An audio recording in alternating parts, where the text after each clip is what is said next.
Baik, selamat pagi rekan-rekan semua. Terima kasih sebelumnya sudah bergabung di breakout room Zoom Administrasi Niaga.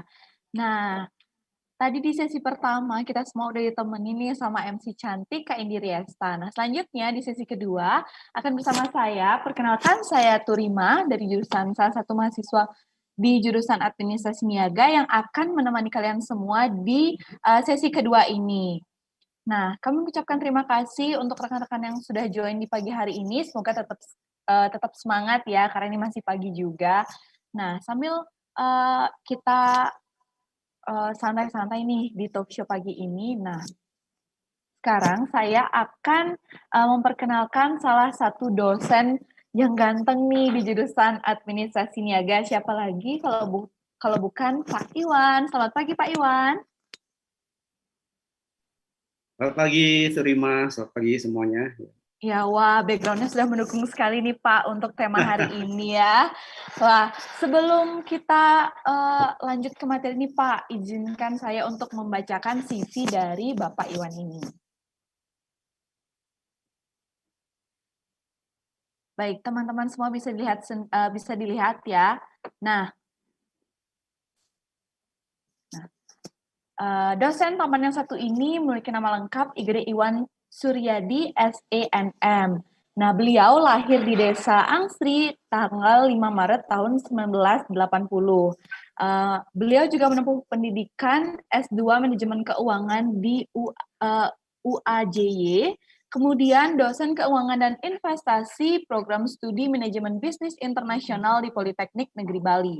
Kemudian beliau merupakan dosen tetap prodi D4 Bisnis Digital di Politeknik Negeri Bali. Nah, kebetulan nih teman-teman, program studi D4 Bisnis Digital ini baru launching kemarin. Nah, selanjutnya beliau merupakan ketua unit perencanaan di Politeknik Negeri Bali dan merupakan founder dari Bali FXA Academy.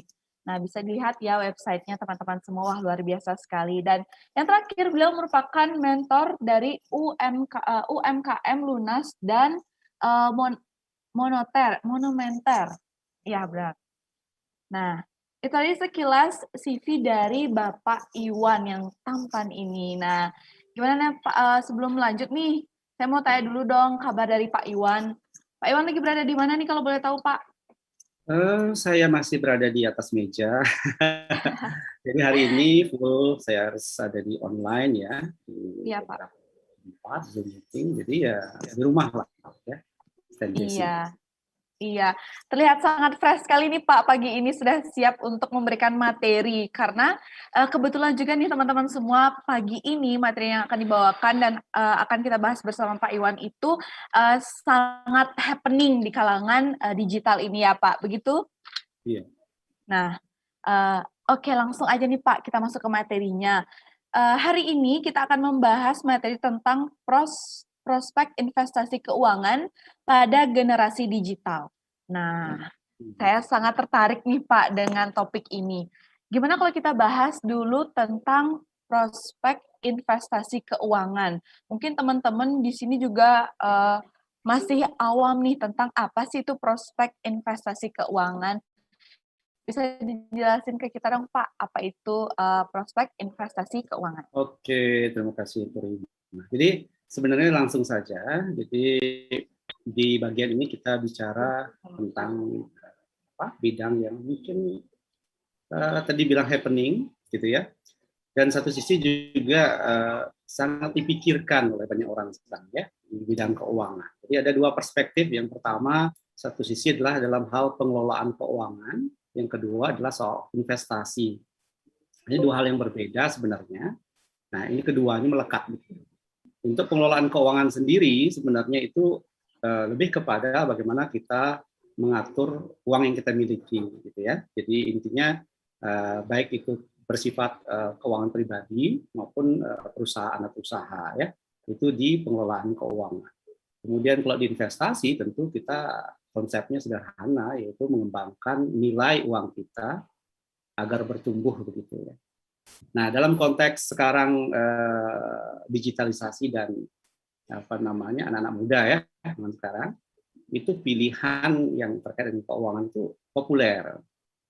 Mungkin banyak hal ya, banyak istilah baru yang muncul dan juga banyak perspektif atau persepsi yang berbeda akibat kurangnya literasi atau pengetahuan tentang keuangan ini. Ya. Salah satunya mungkin Turima pernah dengar fintech, pernah dengar ya fintech gitu ya. Jadi sejauh yang dikenal mungkin istilahnya fintech gitu ya, tapi kan itu istilah umum jadinya ketika dipahami tidak secara utuh begitu ya. Jadi kalau saya tanya kembali sekarang misalkan Turima taunya fintech itu apa gitu dulu.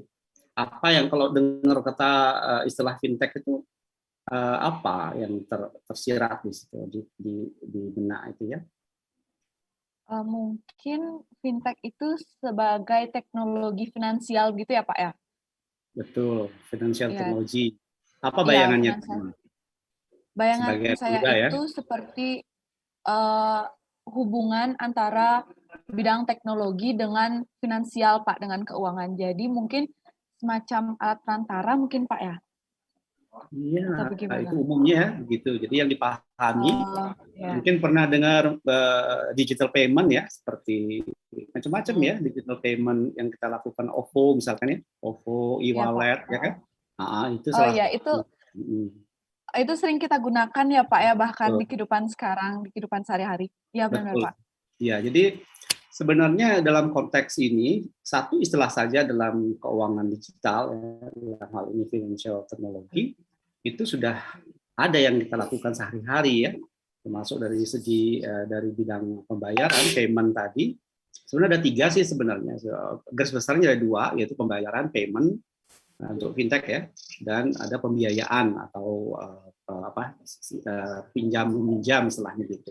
Kita sebut peer to peer, kemudian kita sebut juga crowdfunding. Jadi ada tiga istilah ya, payment, peer to peer, dan crowdfunding. Untuk payment ini pembayaran kita sudah tahu ya, banyak kita pakai, misalkan OVO, kemudian Dana, banyak lagi yang lain. Kemudian ada juga mungkin Terima pernah dengar pinjol gitu, pinjaman online gitu ya. Iya ya Pak. Iya iya iya. Itu lagi Ya, happening juga sih Pak sekarang karena juga sangat happening. Itu iya, memang perlu diketahui literasinya supaya tidak apa namanya ya, tidak memunculkan stigma atau kesan negatif ya terhadap industri keuangan ini. Jadi pinjaman online itu bagian kedua dari pembayaran tadi. Pembayaran kan payment-nya ya untuk fintech. Kemudian kalau pinjol, pinjaman online itu lebih ke pembiayaan. Kita sebut dengan peer-to-peer lending ya, P2P istilahnya. Jadi intinya di bidang keuangan itu ya terkait dengan bagaimana memudahkan proses ya, proses transaksi, biaya production ya, itu dimungkinkan dengan adanya bantuan teknologi digital saat ini ya. Jadi ada sebenarnya ada tiga hal ya yang menjadi apa namanya concern untuk financial technology ini. Kenapa begitu banyak sekarang? Yang pertama mungkin karena murah ya, biayanya rendah gitu. Kemudian cepat ya, waktunya di mana fleksibel ya, bisa sekarang udah bentuknya udah banyak digitalnya di handphone bentuk aplikasi kan. Jadi cepat waktunya. Kemudian tidak perlu membuka kantor cabang banyak gitu ya, cukup satu kontrol room saja di pusat itu sehingga ruangnya menjadi terbuka, tidak perlu penyimpanan segala macam. Ada tiga hal inilah yang berhubungan dengan financial technology. Nah, dalam hal ini kita tahunya ya sebagai generasi zaman now, zaman sekarang yang dihadapkan di masyarakat ya di industri itu tadi. Jadi payment kita pakai itu istilahnya kita munculkan, kita kenalkan ya kepada terutama generasi-generasi sekarang supaya literasinya bagus. Sehingga nanti kalau ketemu, oh ini semuanya yang tadi baik industri payment untuk fintech maupun di pembiayaan peer to peer. Nah ada lagi yang namanya crowdfunding ya, mungkin sekilas ya untuk informasi bahwa fintech itu juga ada crowdfunding, di pembiayaan juga. Nah ini hubungannya ke kalau ada misalkan perlu orang punya uang lebih, kemudian orang itu mau invest gitu ya, investasikan uangnya ke sebuah tempat yang dikelola dengan teknologi, gitu ya, aplikasi begitu, dikumpulkan nanti ada orang lain juga yang memerlukan dana, jadi semacam tempat untuk bertukar dana gitu ya, bagi yang memerlukan maupun yang kelebihan dana. itu model crowdfunding. Jadi banyak modelnya seperti itu. Jadi itu sekilas tentang fintech ya. Kita belum masuk ke mungkin yang penting dibahas sebenarnya anak-anak muda sekarang kalau ngomongin investasinya di mana gitu ya. Tadi kan pengelolaan keuangan ya gitu ya terima. Jadi di bidang investasi yang misalkan saya kembalikan lagi sebagai anak muda nih, Prima sendiri di generasi sekarang tahunya investasi uang. Teman juga pada main saham gitu loh Pak, mungkin di Binomo, terus juga Ortadex gitu kalau nggak salah, banyak banget yang aplikasi-aplikasi untuk membantu kita berinvestasi digital sih Pak sekarang ini.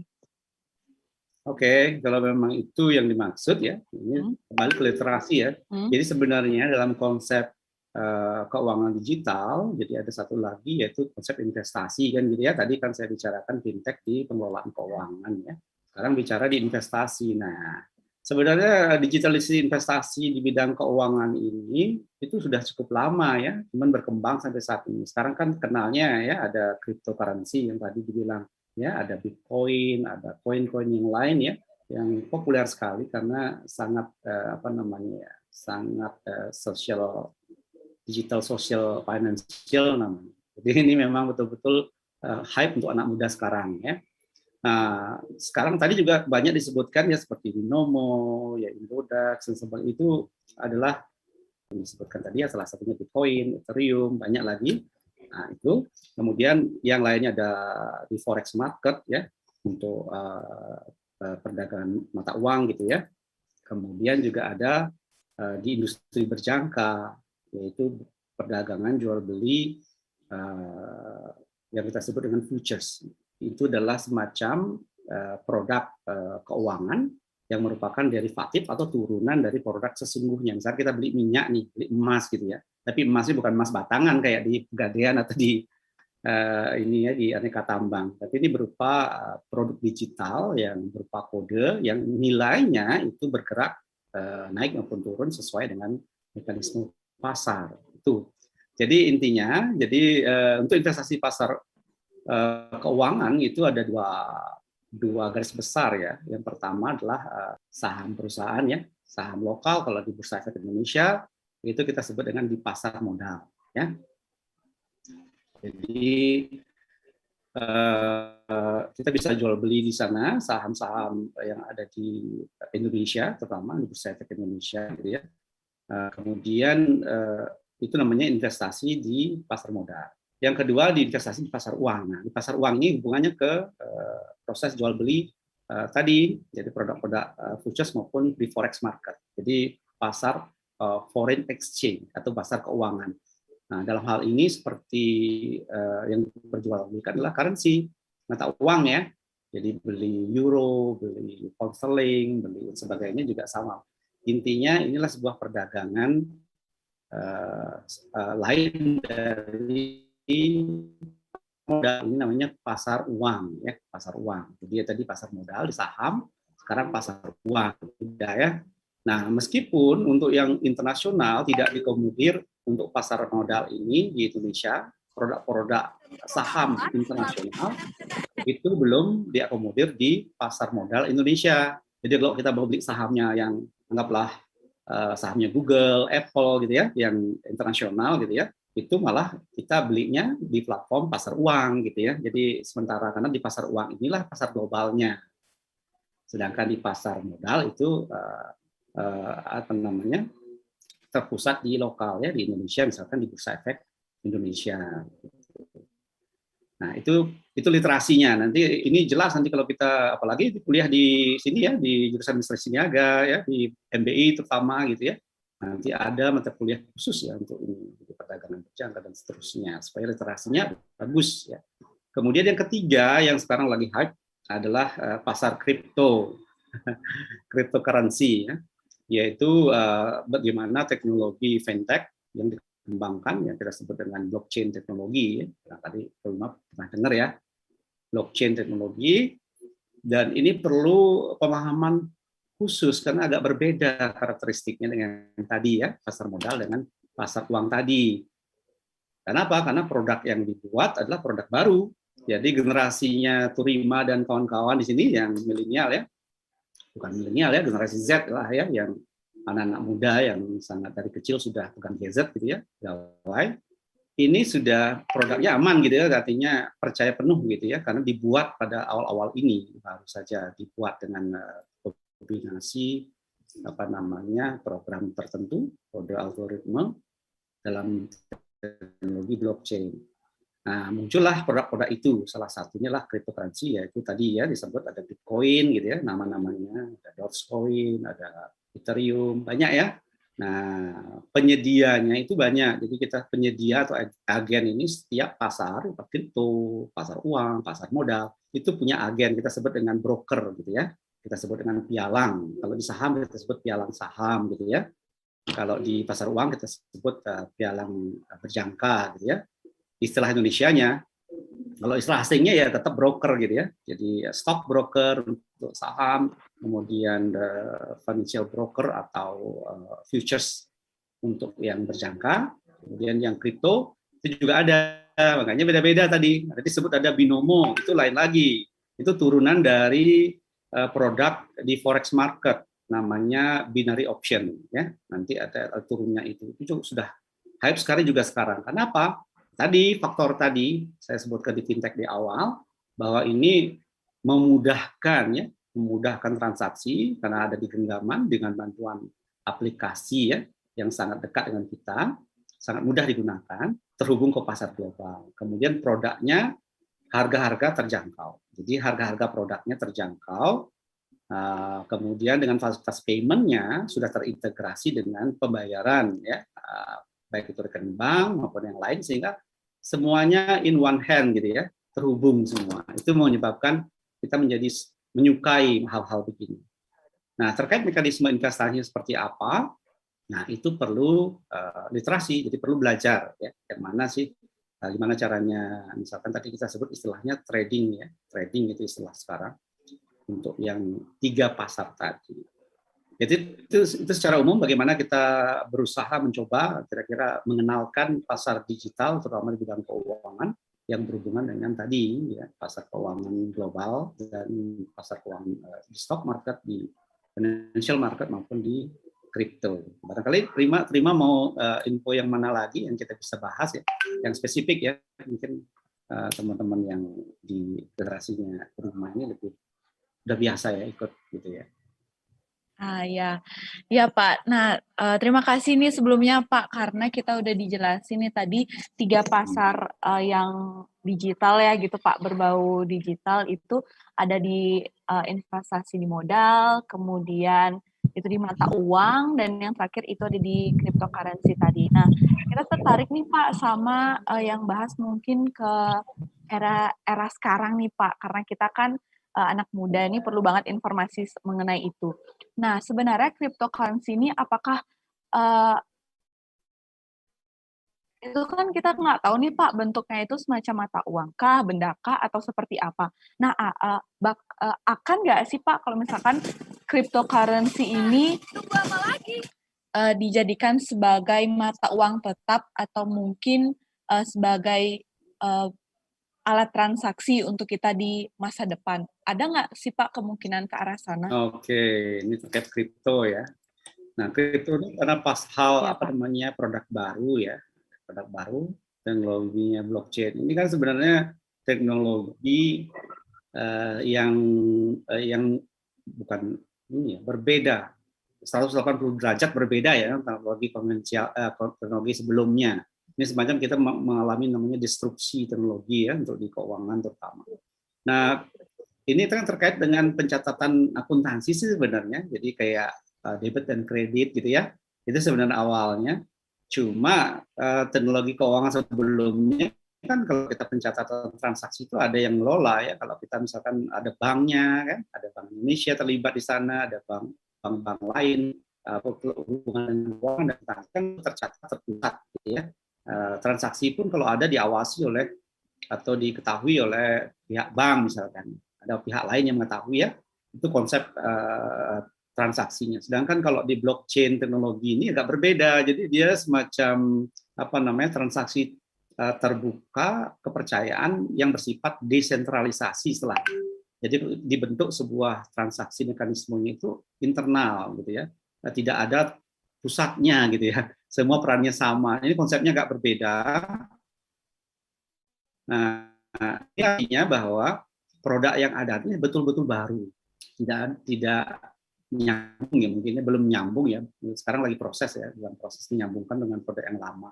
Produk yang lama itu seperti apa? Seperti contoh, awalnya cryptocurrency, nah namanya juga cryptocurrency ya. Belakangnya ada currency itu, berarti dianggap mata uang ya. Awalnya begitu. Jadi memang konsep awalnya itu memang menciptakan sebuah produk digital yang bisa ada nilai untuk transaksi. Itu awalnya begitu. Nah, yang populer kan Bitcoin ya. Bitcoin itu memang pionirnya lah. Gitu. Pionirnya bentuk apa namanya inskripsi digital yang dihasilkan itu yang unik itu akhirnya menelurkan satu produk namanya Bitcoin di awal. Dan beberapa negara itu kaget ya, terutama negara-negara besar ya, seperti Jepang ya, Amerika, Inggris gitu. Nah ini cukup kaget dengan ini, dan setelah dikontrakan dengan keadaan sistem keuangan di negara tersebut, sempat ini dipakai. Artinya diakui sebagai alat pembayaran. Jadi konsep transaksi itu kan sebenarnya sebagai alat pembayaran, kemudian sebagai alat investasi, gitu ya. Ada dua ya. Nah kalau alat pembayaran artinya kita bisa beli dong, belanja kan, belanja pakai Bitcoin gitu misalkan, kan gitu ceritanya. Sama dengan uang, kalau kita belanja kan pakai rupiah, pakai dolar gitu. Karena rupiah dan dolar itulah currency. Nah, karena waktu di awalnya adalah cryptocurrency, disebutnya currency, ya tentu berarti kripto ini currency dong, gitu di awal kan, sehingga dicoba dipakai seperti itu. Dan ternyata ya sebuah syarat mata uang itu sebagai transaksi terpenuhi, tapi sebagai risiko pergerakan harga itu tidak terpenuhi. Artinya untuk Bitcoin sendiri karena jumlahnya walaupun banyak tapi terbatas, ya sehingga ketika dimiliki orang begitu banyak, maka harganya cenderung akan naik terus tuh, ya kan?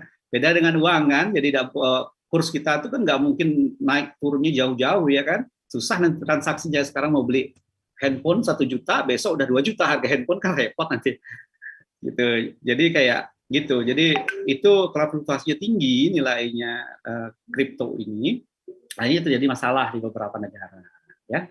Nah untuk Indonesia itu dasarnya, sehingga Bank Indonesia sementara melarang ya, belum boleh ya kripto ini menjadi alat transaksi pembayaran gitu, belum ya.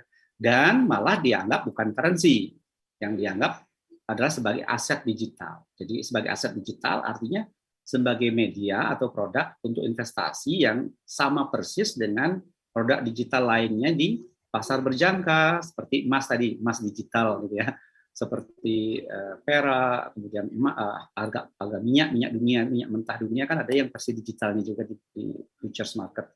Disamakan seperti itu konsepnya, sehingga bisa ditransaksikan hanya digital, jadi tidak ada produknya secara fisik, kemudian tidak bisa ditransaksikan untuk belanja di warung gitu, belum bisa. Jadi kalau konsep kedepannya pasti kita masih belum bisa ya untuk Indonesia terutama. Tapi di beberapa negara ada yang bisa gitu, ada yang bisa akhirnya sekarang di stop, ada juga begitu. Karena tadi jadi ada fluktuasi pergerakan harga yang tidak masuk akal kadang-kadang ya. Jadi dia terjun bebas, kemudian dia tinggi sekali karena keterbatasan jumlahnya. Dan sekarang berkembang kan, jadi banyak produk-produk kripto yang lain ya selain Bitcoin itu, dan harganya yang terjangkau. Sekarang Bitcoin satunya udah hampir 200 juta loh, satu koin itu. Wow. Dan dulunya saya di awal itu tahunnya satu koin itu hanya 20.000. Waktu itu nggak mau beli karena buat apa nih? Apa nggak jelas ya. Apalagi kita di generasi yang dulu ya, itu generasinya mikir ini nggak ngerti ini produknya seperti apa. Nah, yang kebetulan dapat dulu tuh nggak lama ya, paling tahun 2015, 5 tahun lalu ya, nggak jauh-jauh sebenarnya. Baru-baru aja gitu. Kalau itu sekarang udah 200 juta satu koinnya dari 20.000 rupiah pada saat itu. Bisa dibayangkan ya. Jadi kalau punya 2 koin saja bisa lumayan ya sekarang gitu contohnya. Nah, produk yang lain sekarang harganya sudah ada yang rendah karena teknologi blockchain ini kan unik ya. Jadi pengembang blockchain ini menciptakan kripto itu sekarang udah banyak. Jadi ada ratusan yang masuk ke pasar kripto, ada puluhan gitu ya, banyak. Jadi murah-murah ada yang ada Rp100, Rp200, Rp3.000 gitu, harga-harga per satu koinnya masih ada. Nah, karena peluangnya Bitcoin tadi yang sampai 200 juta, maka menarik jadinya nih.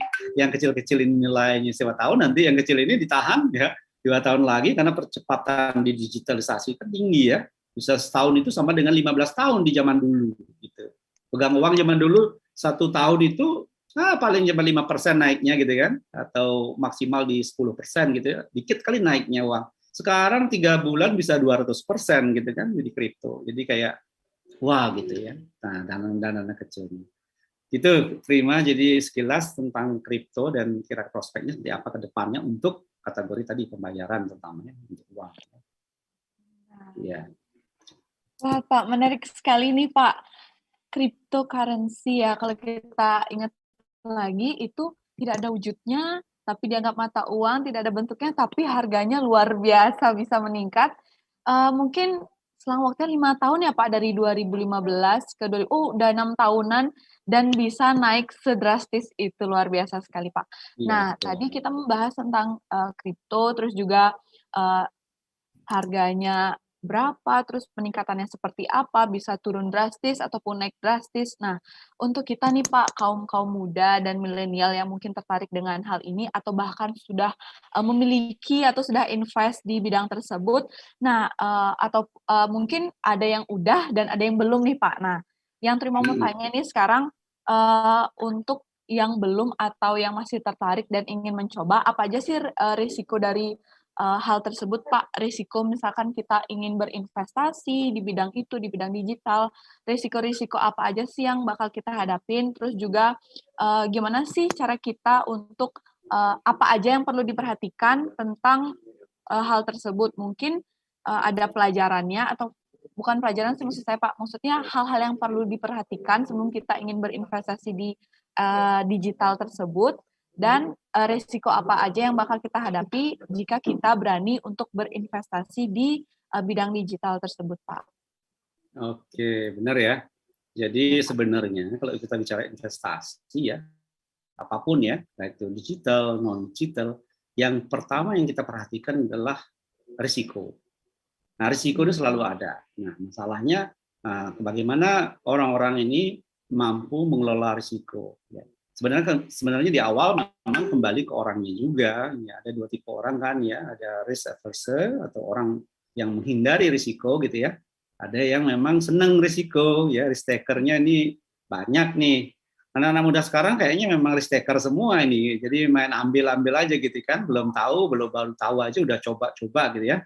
Nah, ini juga dimanfaatkan oleh dunia finansial teknologi, terutama di trading ya, trading digital ya, terutama salah satunya di kripto barangkali. Jadi ini diadopsi juga oleh karenanya platform yang dibuat ya, aplikasi yang dibuat untuk trading ini diisi edukasi.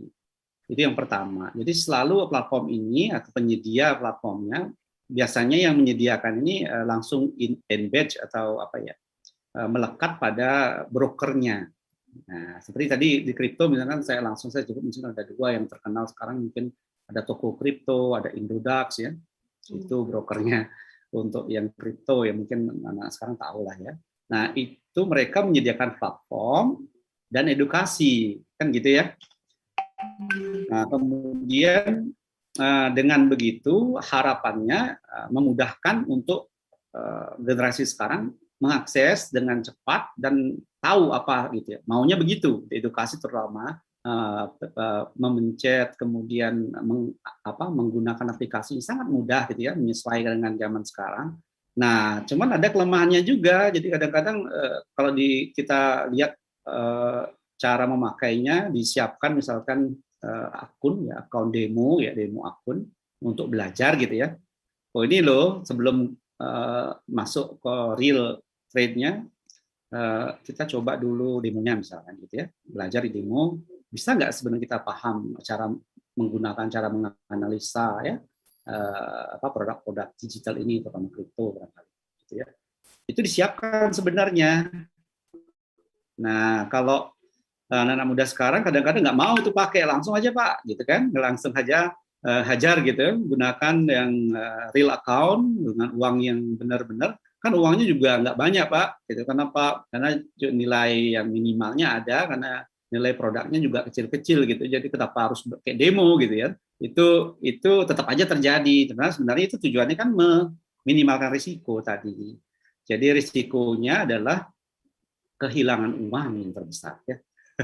Dalam trading apapun, ya, untuk digital terutama, risiko terbesar adalah lose your money, ya, kehilangan uang. Maka dari itu, kalau ingin memulai investasi di bidang ini, artinya untuk digital market ya, untuk financial digital market, tentu siapkan uang atau dana itu yang fresh, yang tidak terkontaminasi. Artinya memang dana yang disiapkan tuh dana yang betul-betul ready to lose gitu ya.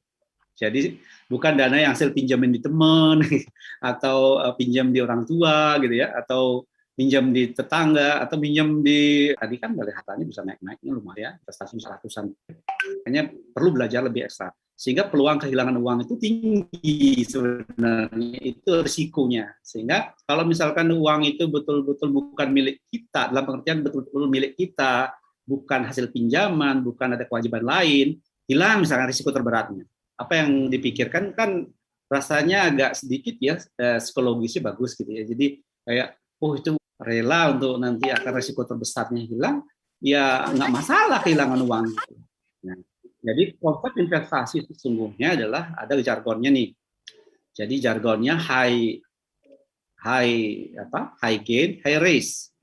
Semakin tinggi keuntungan, ya hal yang kita dapatkan, maka semakin tinggi risikonya, gitu ya. Kalau digital financial ini memang tinggi keuntungannya, gitu ya, persentasenya bisa tinggi tuh dibandingkan saham tadi ya, dibandingkan yang lain. Hanya saja risikonya juga paling tinggi kan gitu ya. Tapi risiko tertingginya tetap kehilangan uang.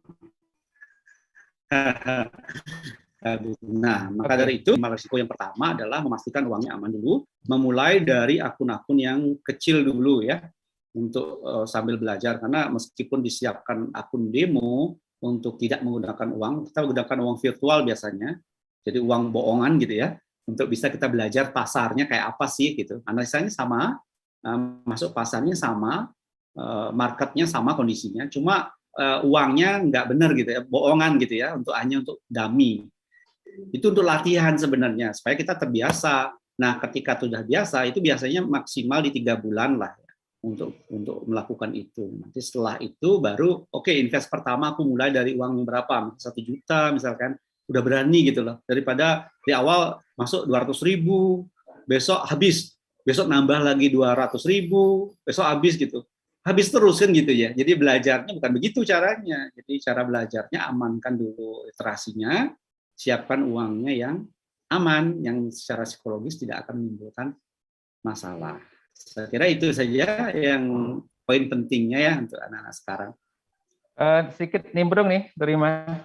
Jadi, Terima sudah banyak nih persepsi. Oke, ada Pak Widi. Terima kasih Pak Iwan yang saya pikir sudah pakar untuk investasi, karena beliau juga bergerak untuk di Forex dengan berbagai aktivitasnya, dan sempat juga training gratis ini untuk generasi muda yang mau ikut.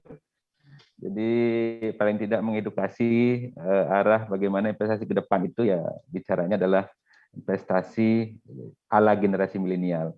Jadi sedikit kalau kita bicara modal ya, saya bukan orang keuangan, jadi saya nggak begitu fasih begitu istilahnya. Tentu bicara generasi milenial dengan asumsi bahwa kita akan niat investasi, modalnya itu adalah yang siap loss, ya, siap loss. Artinya memang ini perlu strategi. Ya. Strateginya kan modalnya dikit-dikit dulu untuk kemudian berani mengambil risiko yang lebih tinggi. Cuma kadang di generasi milenial dengan berbagai hal begitu, keterbatasan dan lain sebagainya, yang konsekuensinya memang ya modal itu kan modal fresh ya, tidak terkontaminasi, artinya tidak dari pinjaman habis loss ya biar begitu.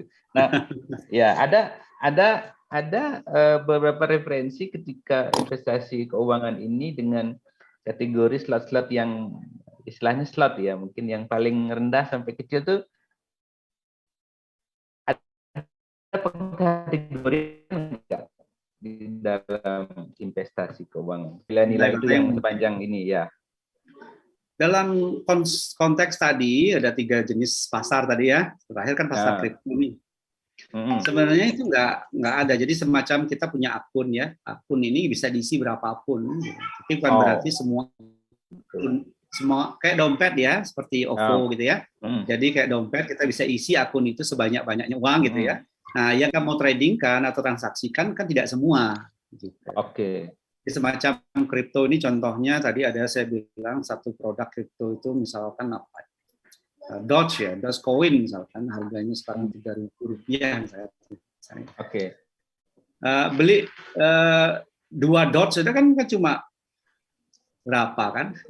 Paling cuma Rp6.000 gitu ya.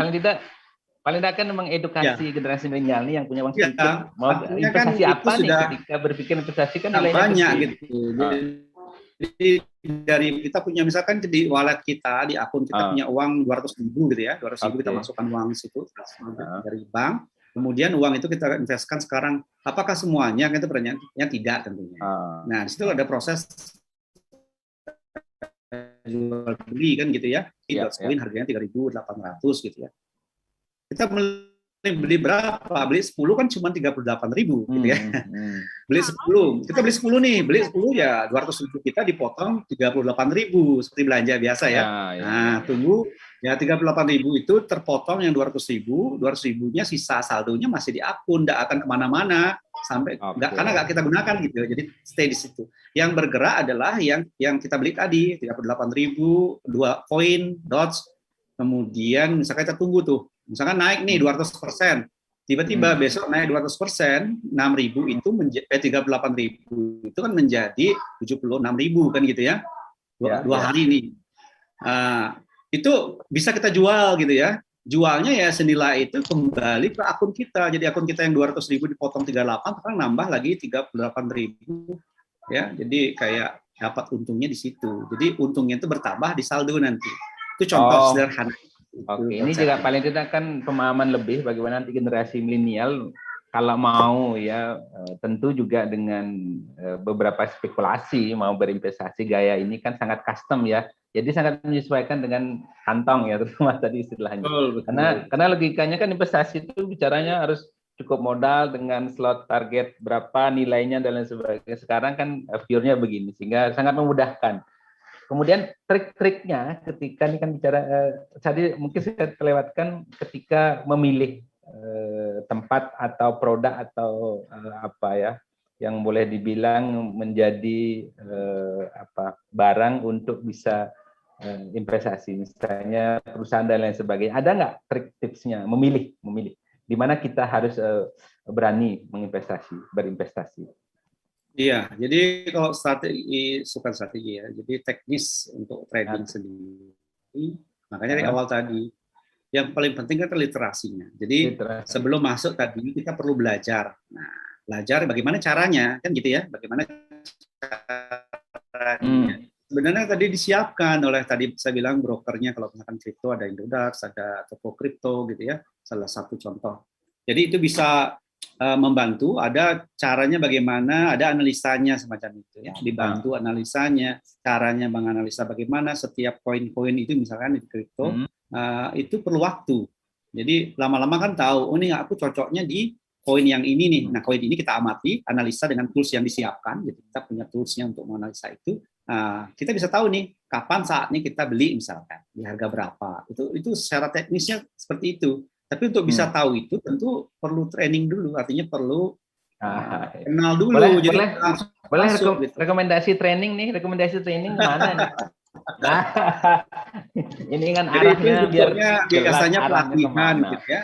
Kalau di brokernya sendiri sekarang karena bentuknya digital, mereka menyediakan platform gitu ya, platform digitalnya edukasi itu.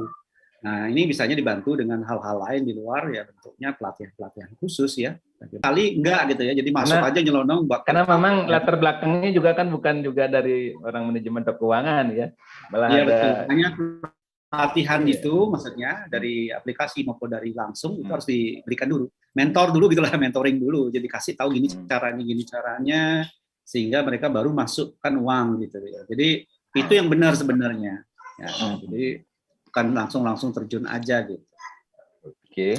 Itu sangat membantu paling tidak nih paling mahasiswa atau adik-adik atau audien kita yang ada di breakout room atau mungkin nanti di YouTube karena ini adalah live streaming bisa sedikit trik tipsnya untuk bagaimana kalau mau memulai. Tentu dengan modal ya harus berani, ya punya nilai, punya modal sedikit walaupun tidak banyak dengan custom itu dan literasi tadi yang tidak kalah penting. Karena literasi itu kan memberikan penguatan untuk decision ya, memutuskan mana mau ambil nih, mana mau dibeli nih, mana gimana menjual. Dan tentunya tadi ada peran mentoring. Dan mungkin nanti kalau gimana nih Pak Iwan figur yang bisa menjadi mentoring, yang bisa membantu mengarahkan siap online offline bisa di mana saja. Jadi barangkali ini ke depan generasi milenial terutama di era sekarang sudah membiasakan investasi online. Karena juga sangat tergantung dengan kondisi yang termasuk menurut saya sih nasib juga atau karma lah. Ada karmanya di situ cocok untuk trading investasi keuangan online ya akan sangat bagus. Itu saya sebut tadi ada tipe orang ya. Ada dua tadi ya, risk taker sama risk averse. Jadi yang mana nih? Nanti kan teruji di sana. Yang merasa gagal terus berarti nggak cocok tuh, karena digital financial ini itu dia. Memang kategori risk taker ya, jadi orang-orang yang aktif, yang siap mengambil risiko, berada di luar zona nyaman, itulah yang diperlukan di sini. Itu sebenarnya yang survive ya selama ini yang kita lihat. Yang masih main aman ya, slow aja lah gitu ya. Teman-teman ikut literasinya libat banyak, sehingga kesiapan untuk mengambil risiko itu yang disiapkan dulu, sehingga nanti kalau masuk ke sini menjadi lebih terukur gitu ya, untuk kehilangan uang pertama ya. Kesiapannya itu kesiapan hilang uang atau nambah uang yang berlipat-lipat kan gitu ya. Kalau nambah sih siapa siap. Siap kalau nambah berlipat-lipat selalu siap. Tapi kalau kehilangan itu yang nggak siap selalu jadi. Nah itu yang perlu jeda untuk bisa menguatkan. Oke, jadi cukup cerah ya. Mudah-mudahan pemirsa juga netizen pengunjung atau nanti yang akan melihat di channel YouTube kita memberi salah satu hal lebih untuk bisa memulai. Ya tentu dengan berbagai hal tetap diperhatikan tadi beberapa tips-tipsnya atau strategi lah teknisnya. Oke, gimana Terima? Dilanjut silakan. Karena itu langsung aja join. Terima. Oke Pak, terima kasih nih. Wah seru banget nih obrolan kita di pagi hari ini. Terima kasih juga Pak Widi, terima kasih Pak Iwan. Nah, itu tadi resiko dan apa aja yang perlu diperhatikan ya, itu sudah dijelaskan oleh Pak Iwan. Nah, kebetulan tuh saya juga baru tahu tuh Pak, ternyata kita harus menyiapkan modal atau menyiapkan uang yang tidak berpengaruh kemanapun ya, khususnya di kehidupan pribadi kita sendiri. Dan itu harus disiapkan, bukan dicicil gitu ya Pak ya. Sekarang punya 200, terus pakai trading habis, besok 200 lagi. Itu ternyata cara yang salah ya Pak. Saya baru banget tahu hari ini. Jadi Pak Iwan terima kasih banget informasinya, itu sangat bermanfaat untuk kita semua. Nah, saat ini saya memberikan kesempatan nih untuk yang teman-teman yang udah join di break room, mungkin ingin memberikan pertanyaan ke Pak Iwan, atau ingin menanyakan hal-hal lain tentang prospek investasi keuangan pada generasi digital ini. Oke, silahkan. Apakah teman-teman ada yang ingin tanyakan atau mungkin ingin menyapa Pak Iwan di sini? Kami persilahkan, kami berikan kesempatan untuk teman-teman semua. Atau di YouTube barangkali yang ada, coba dicek, boleh. Gimana Pak? Di YouTube kan streaming juga ya. Mungkin barangkali ada komen, boleh komen. Masih ada waktu sebentar kita diskusi. Iya, benar sekali. Coba kita cek terlebih dahulu ya, Pak. Oke, sambil menunggu komentar lain, jadi saya juga tertarik nih, walaupun saya belum banyak masuk di situ, karena kemarin saya sempat investasi yang offline aja. Cuma kadang hasilnya tidak maksimal ya. Tentu yang lagi in sekarang apa nih, Pak Iwan, untuk trading program produk ya, apa yang lagi in? Iya, itu tadi. Jadi di kripto itu beberapa koin sekarang lagi luar biasa. Karena ini kan konsep untuk kripto ya perlu diketahui ya mungkin ya. Tadi saya sebutkan tiga pasar ya, pasar modal, pasar uang, pasar kripto gitu saya baginya begitu, meskipun sebenarnya secara literasi gitu pembagiannya, tapi saya bagi begitu karena lebih memudahkan untuk paham. Lebih mudah, oke. Kemudian kalau di pasar saham kan kita tahu kalau harganya di bawah kita beli nih supaya nanti naik terus, karena kalau turun pasti rugi kan gitu ya kalau saham gitu. Jadi kita beli dulu, kalau kita belinya sekarang di harga yang murah, nanti kalau dia naik kan dapat untung kan gitu. Itu harganya turun dari yang kita beli sekarang, berarti terugi dong kan gitu ya. Nah, konsep pasar modal namanya yang saham ini yang berlaku di kripto. Di kripto ini berlaku di pasar modal. Agak berbeda dengan di pasar uang sebenarnya. Yang di forex market itu yang beda nih. Jadi dia memang memposisikan seperti pasar modal, makanya dia sekarang lebih populer ya, karena pasar saham itu populer sudah sebelumnya kan gitu ya. Jadi cara proses transaksinya hampir sama. Jadi nanti ada proses analisanya yang dilihat di tools kita. Nah, mana sih dari produk-produk ini di kripto misalkan yang harganya sudah harga terendah nih, gitu kan?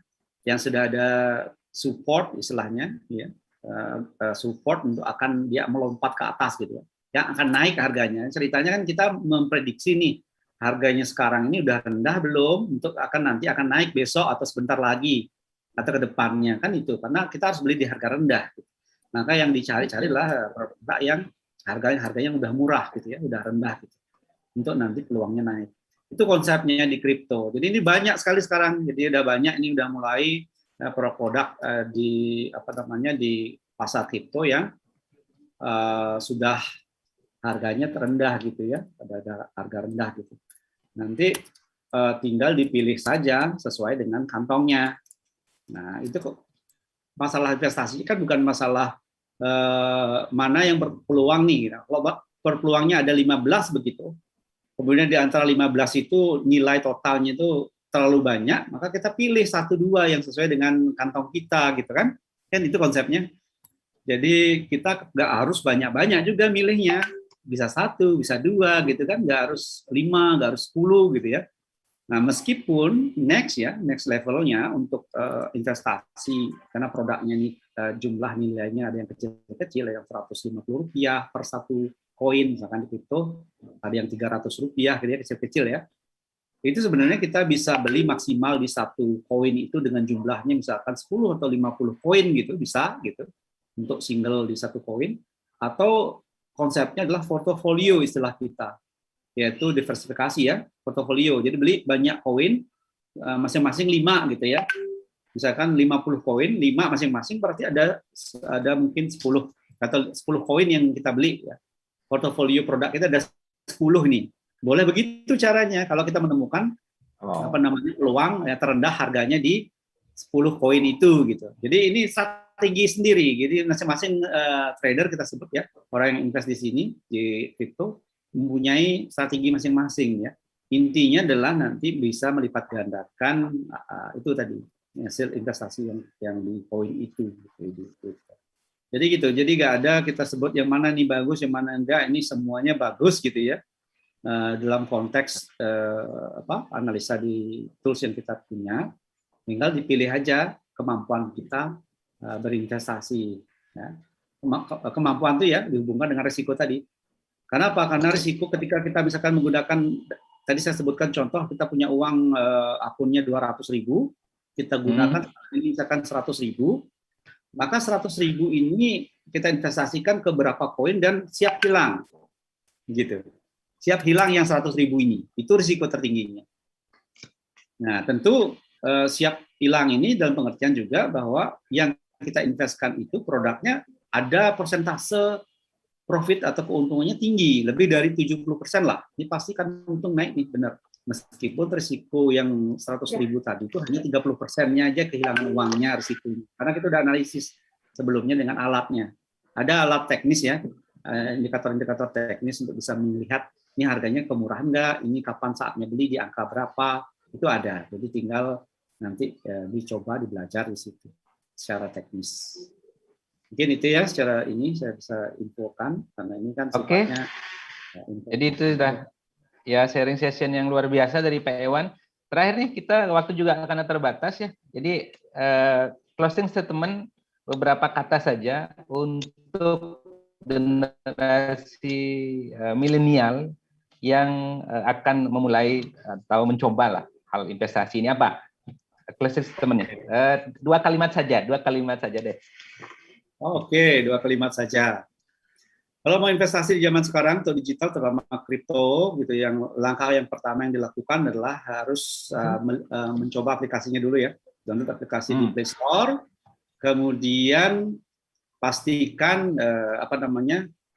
membaca guidelines-nya dan tidak langsung percaya sama orang lain. Gitu ya. Jadi pastikan sesuaikan dengan kemampuan sendiri. Karena semua risiko itu yang menanggung adalah diri sendiri nanti, bukan orang lain. Sehingga keputusan investasi itu dimulai dari diri sendiri, risiko ditanggung sendiri. Gitu ya. Oke, investasi dimulai dari diri sendiri dan risiko ditanggung oleh diri. Itu sebetulnya kedua kalimat terakhir ya. Jadi mencoba dengan memastikan itu tadi berani mengambil risiko, investasi dimulai dari diri sendiri dan risiko dialami oleh diri sendiri. Oke, saya pikir itu silakan terima terakhir kalau ada yang ini sampaikan sebelum kita closing karena waktu juga sudah ini habis. Silakan terima. Baik Pak, hari ini seru banget nih materi yang dibawakan oleh Pak Iwan dan diskusi yang kita lakukan. Pak Iwan juga sudah memberikan sepatah dua patah kata untuk menyemangati kita generasi muda yang ingin mulai investasi digital. Oke, Pak Widi, karena waktu yang sudah habis, saya izin untuk closing ya Bapak sekarang. Oke, nah akhir kata nih, tadi Bapak Iwan sudah memberikan sedikit ujangan. Terus juga tadi di sesi 1 juga ditutup dengan quotes, maka saat ini saya akan tutup dengan quotes. Tidak perlu cemas kamu gagal hari ini, tetap berusaha dan terus berinovasi, maka keberhasilan akan mendatangimu. Saya Turima dari Business Corner Studio, pamit undur diri. Terima kasih dan sampai jumpa.